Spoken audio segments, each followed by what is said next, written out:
In a small, secluded village nestled deep within a dense forest, the fog came and went with the changing seasons. The villagers had long believed that the fog was more than just a weather phenomenon. They whispered about its otherworldly origins and the strange events that followed its arrival. One autumn evening, as the sun dipped below the horizon and the fog began to roll in, a young woman named Eliza ventured into the woods to gather herbs. She was known for her curiosity and bravery, qualities that often led her into places others avoided. The fog, thick and impenetrable. Eliza moved cautiously, the ground beneath her feet soft and wet. The forest was eerily still, and the only sound was the occasional rustling of leaves. She felt a chill creeping up her spine, though the air was warm. As she reached for a cluster of herbs, at first she thought it was a trick of the light or perhaps a reflection. But the eyes remained fixed on her, unblinking and unnervingly calm. Eliza tried to ignore them, focusing on her task, but the sensation of being watched grew stronger.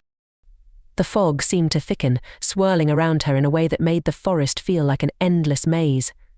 The eyes drew closer, revealing themselves to belong to a fox, an unusually large one with a coat as dark as the night itself.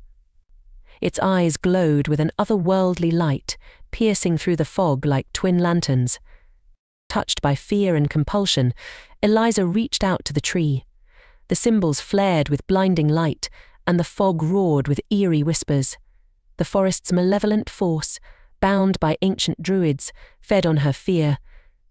In a moment of terror, everything went dark, and Eliza vanished. As Eliza approached the tree, she noticed strange symbols carved into its bark, glowing faintly in the dim light. The air grew colder, and the fog thickened, wrapping around her like a shroud. The fox's eyes seemed to pulse with a sinister rhythm, and an otherworldly voice whispered through the fog, echoing with ancient malice. With a final, piercing scream, the light consumed everything, and the forest fell silent once more. The fog slowly receded, leaving the clearing empty and still. The ancient tree remained, its symbols dark and silent, and the fox vanished into the mist, its eyes the last thing to disappear.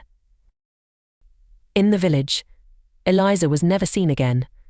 The fog continued to roll in with the seasons, and the villagers spoke of the young woman who had ventured too deep into the woods and never returned.